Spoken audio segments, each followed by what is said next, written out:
Hello and welcome to the latest episode of Energenomics. This is your host, Richa Mishra.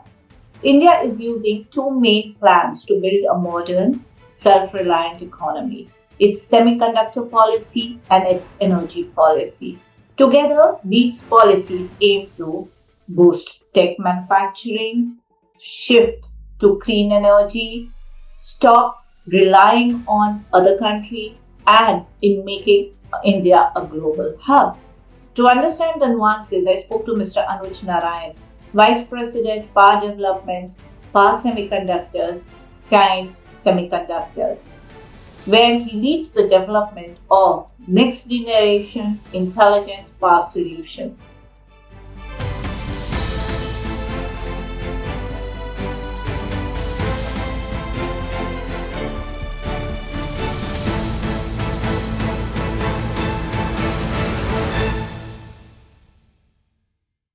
Thank you, Mr. Narain, for spending some time with us. Thanks, Richa, for having me. Today, everyone is talking about semiconductor policy and India's energy policy. And it is said that India's semiconductor ambitions are directly intertwined with its national energy policy.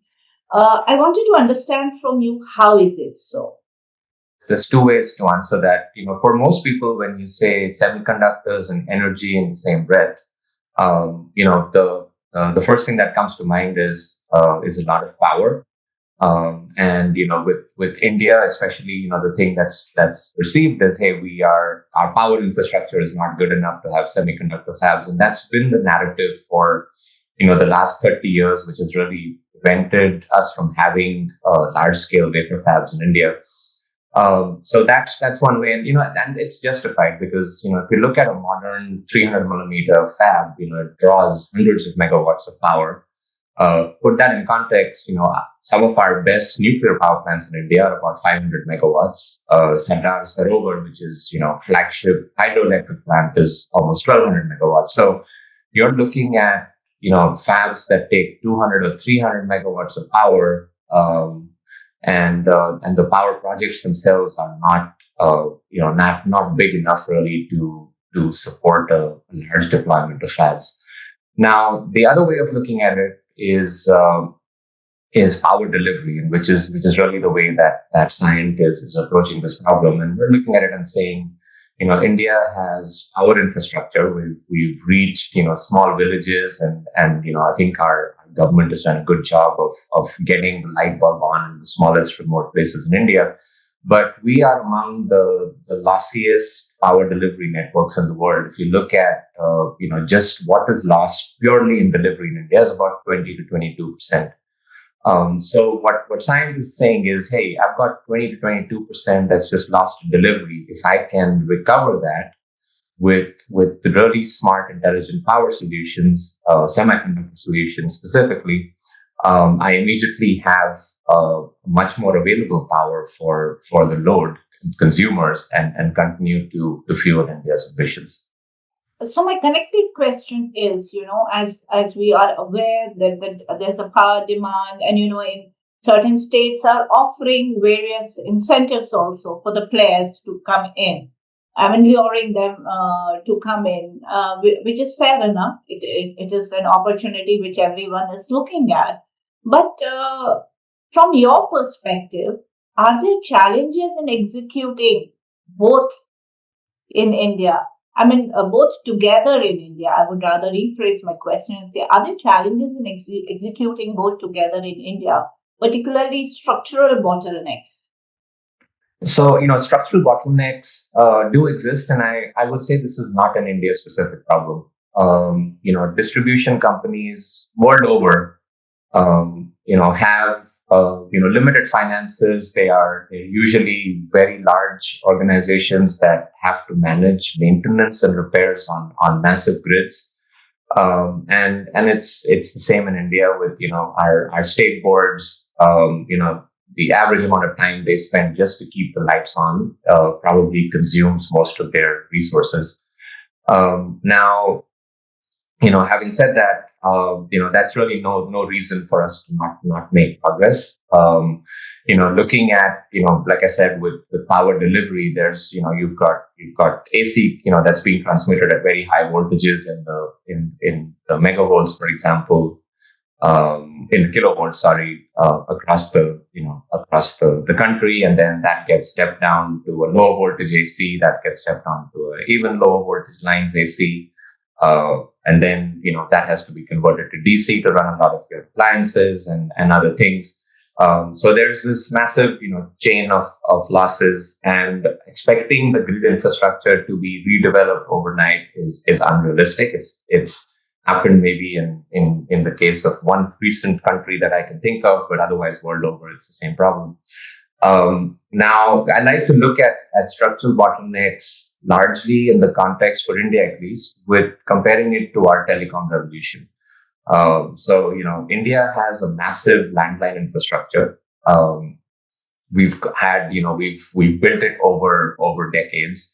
And it's unreasonable, to think that, 20 years ago or 25 years ago, the mandate from the government was, let's go upgrade all our landlines, to fiber and make them really fast. But what the government did was they said, this is looking impossible. We cannot replace every wire and every switchboard out there. Why don't we create policy that's friendly to the private sector to go leapfrog? And there's no need to modernize our landline infrastructure. We'll go directly to mobile. And what happened there was interesting, because now suddenly you had private players that were able to set up cellular networks, which were not dependent on the landline infrastructure. We didn't have, BSNL go off and create the mobile champion of the world. We had the private sector chip in. And, and this is something that is very similar to power, because, if you look at how did we get cell phone reception to the remotest part of India, it's because we put up cell towers that had generators and car batteries. And if you think about it, they were independent cells that were not dependent on the power grid. They were not dependent on the landline grid. And so we were able to leapfrog that revolution.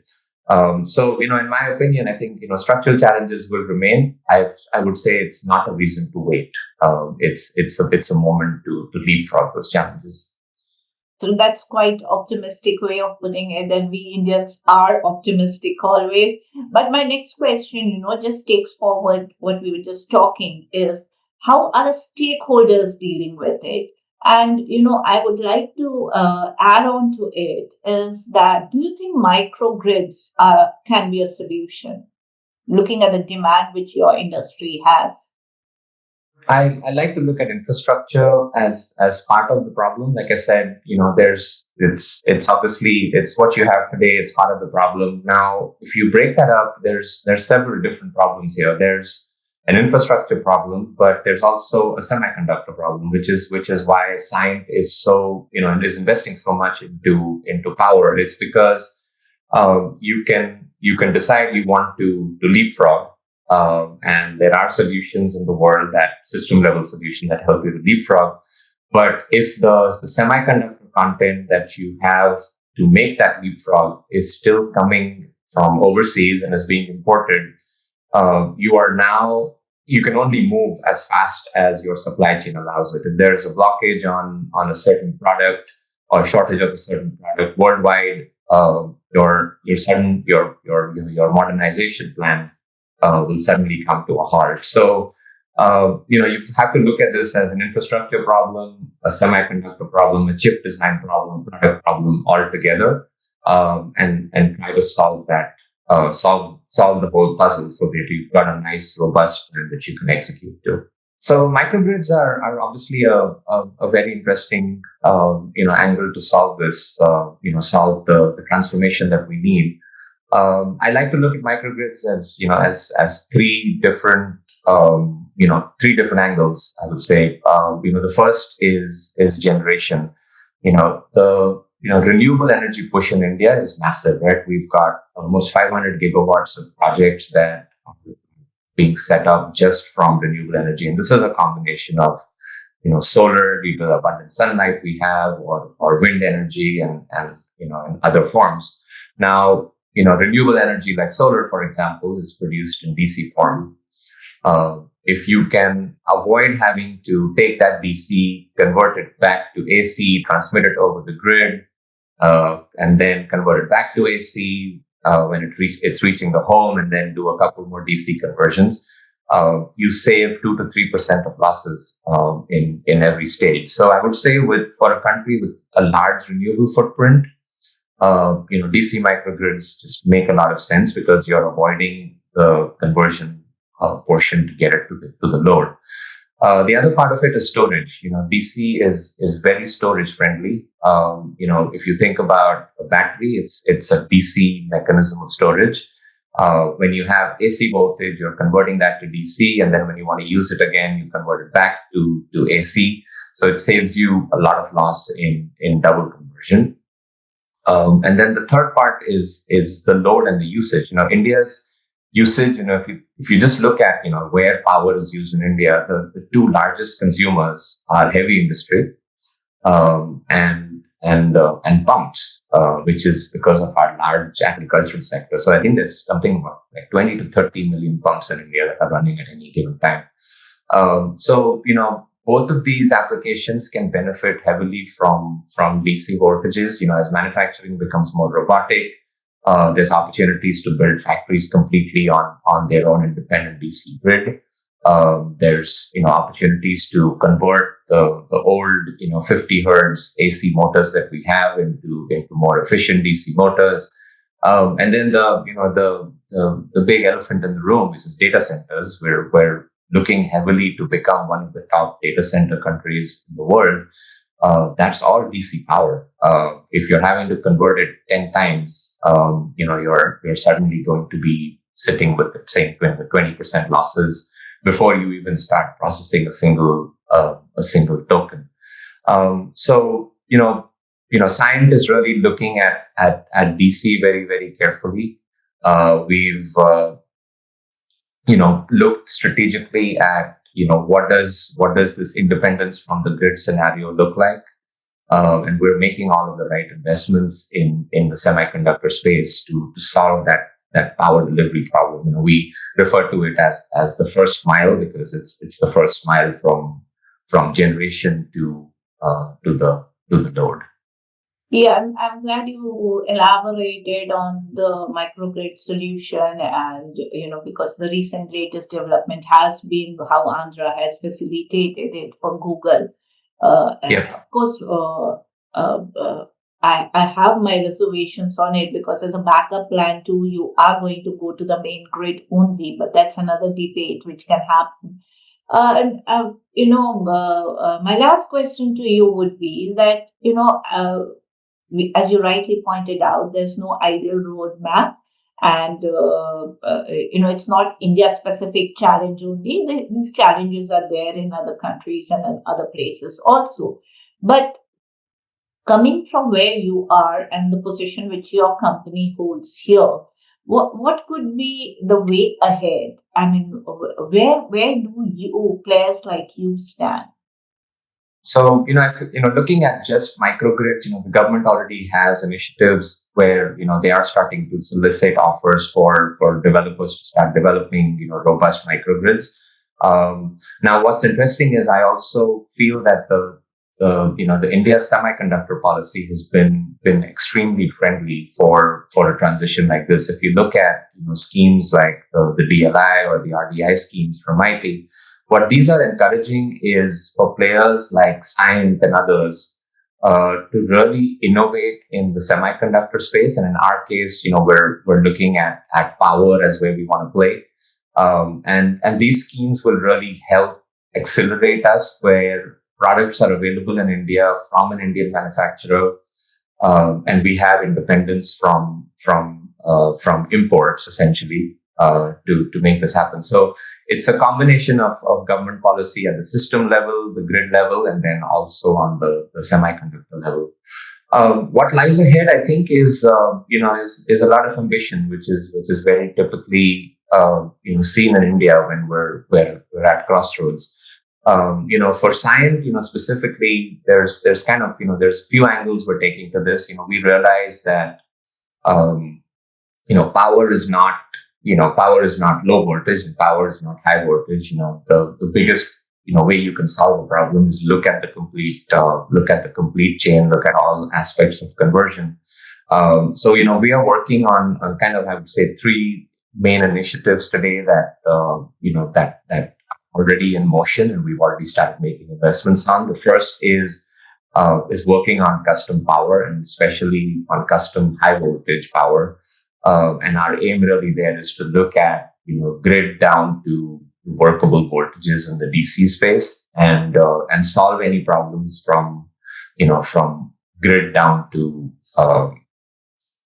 almost to the line level, going into the house or going into the load.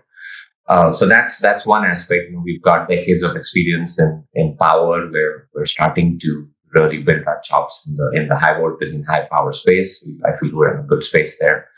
The second is our collaboration with Navitas. So every high voltage system in the world today, especially the modern ones, use wide bandgap semiconductors. India is extremely dependent today on imports for wide bandgap, whether it be gallium nitride or silicon carbide. So our partnership with Navitas really helps us open up that domestic ecosystem for wide bandgap, because I feel high voltage and wide bandgap have to coexist. There's very little chance of success if you don't have the wide bandgap technology. So we're investing heavily there, and very soon, customers will be able to go to an Indian company with an Indian source. We've already made announcements on the parts. So that helps solve some of the high voltage challenges. As we also acquired a company called Kinetic Technologies. We closed in early April. And what Kinetic really brings to the table is power management. So they have 250 products, 100 plus patents in the space of power management, and that will really help complement everything we're doing on the high voltage side with a much stronger medium and low voltage offering. So really just to summarize it, I think a combination of good semiconductor policy from the government, a really good energy power delivery policy from the government, and then, private players like us making the investments in the semiconductor space will really help India succeed in the future. So basically, to sum it up, what we're trying to say is that we are on the right track. Things are happening. It may not happen immediately, but the entire ecosystem, if it is synergized and goes together, then we are looking at a brighter days ahead. Vis-a-vis both the policies going together is concerned. Like I said, the leapfrog is what we have to keep an eye on.